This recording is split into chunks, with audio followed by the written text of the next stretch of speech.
Just talk about kind of development of your guys from 1 to 15. What did you see out of those guys this spring? I saw improvement. I saw an understanding of the game. Some of those older guys trying to take the game to another level.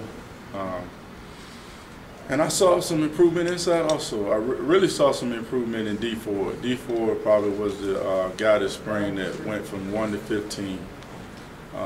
He probably made the most improvement, but also some improvement out of Corey and Nosa, and you know those are the guys that gonna have to play really great for us this fall. And inside Kenny and Jeff, those guys, those are probably top 5 defensive linemen now. And saying that, some of those young guys got to come in and Whitaker and not Whitaker, Likes and Travis and Craig Sanders. Those guys are gonna have to play for us too.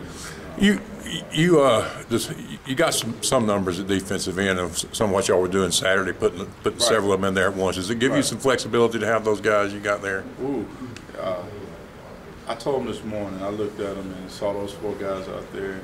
That's a good little package because all those guys can run.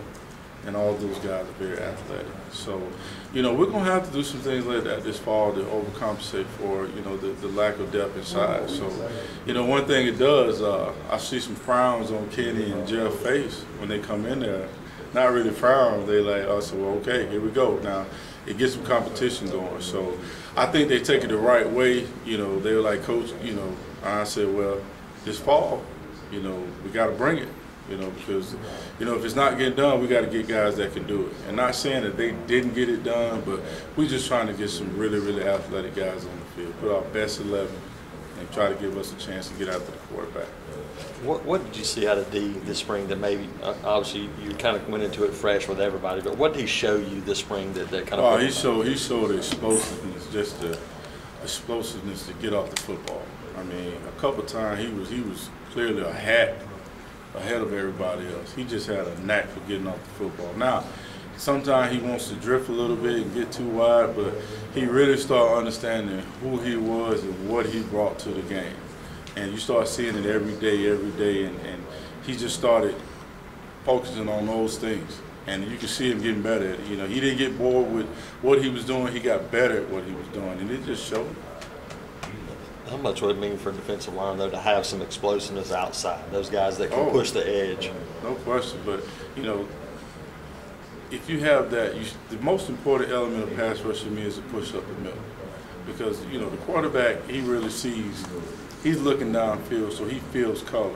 So if he feels his own color coming back in his lap, that makes a big difference. So if we're not getting any push up the middle and we're just getting guys pushing the edge, it's not effective. So we have to get guys push up the middle and use those guys on the outside to flush them to them. This spring give you a pretty good idea of where you stand going into the fall? Oh, yeah, it does. We got a lot of work to do. We got a lot of work to do. You know, what people fail to realize is, you know, everybody asks about Nick, you know, the kid, what's the kid, 98? Yeah, Zach Clayton. Zach Clayton was a great football player. Blount, oh man, those guys make plays. So, you know, everybody gives Nick, you know, because Nick gonna be the draft pick, but they lost 2 really great inside guys with Blount and Zach. You know, I have a lot of respect for those guys, and a lot of things that we teaching inside. You know, we got good examples from them. Those guys were really good football players. Personally, how do you feel like you've meshed with the coaching staff with your spring? Well, you know what? They kind of call me the Auburn guy, so we get along good. They kind of took me under their wings. Hadn't been here, hadn't coached here, and you know, so I'm learning from those guys. So, but they kind of took me under the wings and showing me, you know, what it's like to coach here. And I played here, but I hadn't coached, and I really enjoy the group. I can understand why they won the national championship. It's a really, really good staff. And they're good people just as well as they are good coaches. I know it's been a whirlwind for you, but how much fun was it to get this one under your belt? Oh, man, I was standing out there Saturday, and I'm standing in the corner, and I'm just taking it all in by myself, and the fight song started playing. I started getting chill bumps. I mean, just because of, you know, when I heard, it's been a while since I've been on that field and heard the fight song.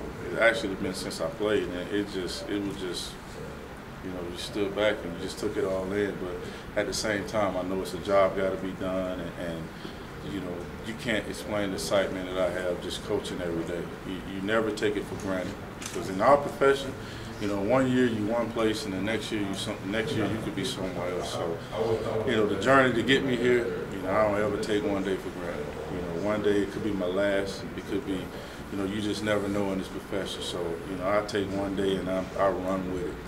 And that's what I did every day this spring. You just take one day and have the most fun that you can have out there doing that day.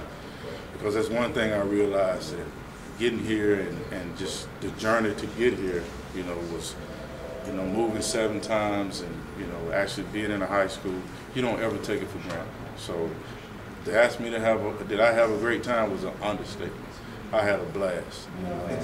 And that's how I plan to just do it to the day I die.